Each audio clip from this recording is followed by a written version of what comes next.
जैसा कि मैंने पिछले 2 ट्रिक्स क्लासों में बताया था आपको पहले कि मुगल जो प्रारंभिक मुगल शासक हैं उनके नामों को कैसे क्रमबद्ध याद रखा जाए, वहीं मैंने दूसरे क्लास में ये भी बताया कि जो बाबर के युद्ध हुए थे उनके युद्धों को आसानी से याद रखने के लिए कौन सा ट्रिक यूज़ करें, वो ट्रिक भी बताया था। अगर अभी तक आपने नहीं देखा है तो लिंक डिस्क्रिप्शन में जाकर उस लिंक को ओपन करके आप देख सकते हैं।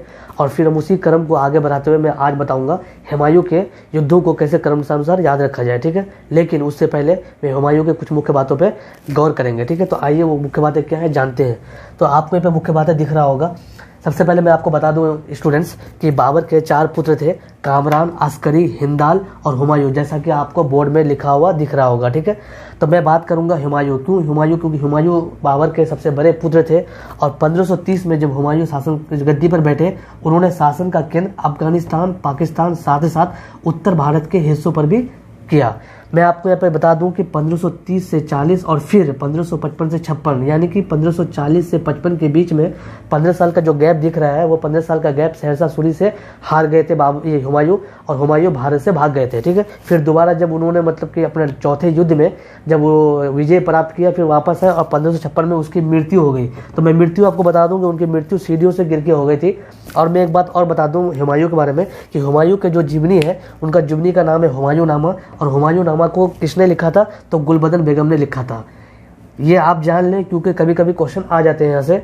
तो अब आगे मैं देखता हूँ कि ये ट्रिक्स कैसे बनेगा और उनके युद्धों को हम क्रमानुसार कैसे याद रख सकते हैं, ठीक है। आइए देखते हैं कैसे ट्रिक बनता है, ठीक है। स्टूडेंट सबसे पहले आपको दिख रहा होगा दे चौका सर हुमायूं, ठीक है। सबसे पहले मैं आपको बता दूं कि इसी युक्ति के माध्यम से हम ट्रिक को पूरा करेंगे और हम देखेंगे कि कितने इजी तौर पे हम हुमायूं के युद्धों को याद कर रख सकते हैं, ठीक है। मैं आपको सबसे पहले बता दूं कि यहाँ पे आपको जो ट्रिक दिख रहा होगा दे चौका सर हुमायूं, ये जो हुमायूं शब्द है इसको मैंने सिर्फ और सिर्फ इसमें सहायता लेने के लिए यूज़ किया है, ताकि आपको ये चले कि हम हुमायूं के युद्धों के बारे में बात करते हैं, ठीक है। तो यहाँ पे आप कुछ भी ले सकते हैं या कुछ ना भी लेंगे तो चलेगा, ठीक है। लेकिन हमने इसलिए लिया है ताकि हम हुमायूं के युद्धों के बारे में बात को याद रख सकें, ठीक है। अब हम इसको पूरा करते हैं। सबसे पहले मैं जहाँ अंडरलाइनिंग करता हूँ आप वहाँ गौर से देखें, ठीक है। मैं कहाँ का अंडरलाइन करता हूँ, ठीक है। मैंने किया दे पे, दूसरा मैं कर रहा हूँ चौ पे, तीसरा मैं कर रहा हूँ का पे और चौथा मैं कर रहा हूँ सर पे, ठीक है। और ये हुमायूं जो शब्द है इसको सिर्फ सहायता शब्द है, ठीक है, सहायक शब्द है, ठीक है। अब मैं आप इसको युक्ति को पूरा करता हूँ, ठीक है। देखिए सबसे पहले मैं एक युक्ति शब्द में लिख देता हूँ, ठीक है, जो मैंने अंडरलाइनिंग किया है। तो मैं लिखा सबसे पहले दे, फिर मैंने लिखा चौ, ओके, फिर मैंने लिखा का, ओके, फिर मैंने लिखा सर। मैंने युक्ति शब्द को लिख लिया है। अब मैं इसको पूर्ण कर रहा हूँ, यानी कि पूर्ण अर्थ कर रहा हूँ। कैसे पूर्ण अर्थ बनेगा?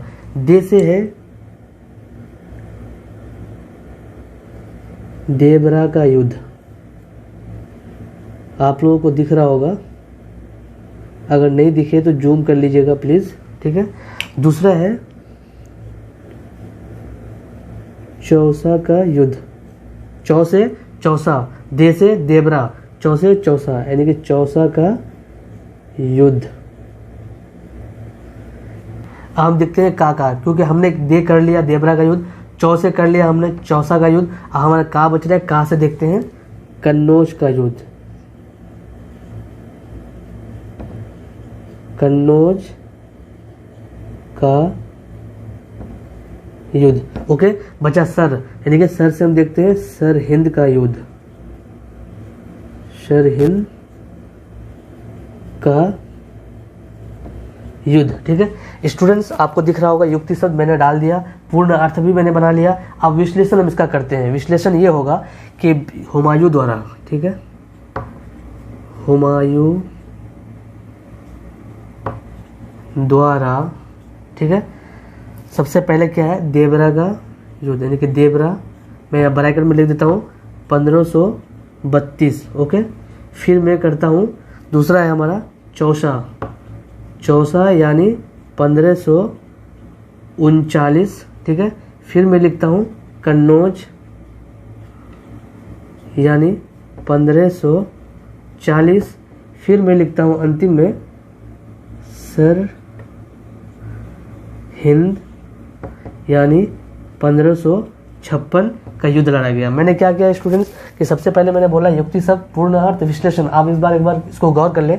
दे से देवरा का युद्ध, चौ से चौसा का युद्ध, का से कन्नौज का युद्ध और सर से सरहिंद का युद्ध, ठीक है।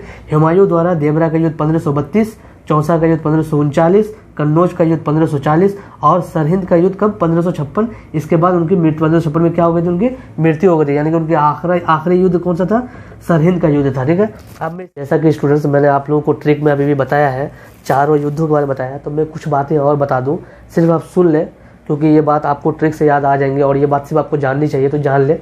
जैसा कि मैंने बताया कि हुमायूं का सबसे पहला युद्ध 1532 में हुआ, जिससे क्या हुआ था उन्होंने, जिससे उनको ये फायदा मिला था कि जो अफगानी विद्रोह था उसको दबा दिया था उन्होंने, हुमायूं ने।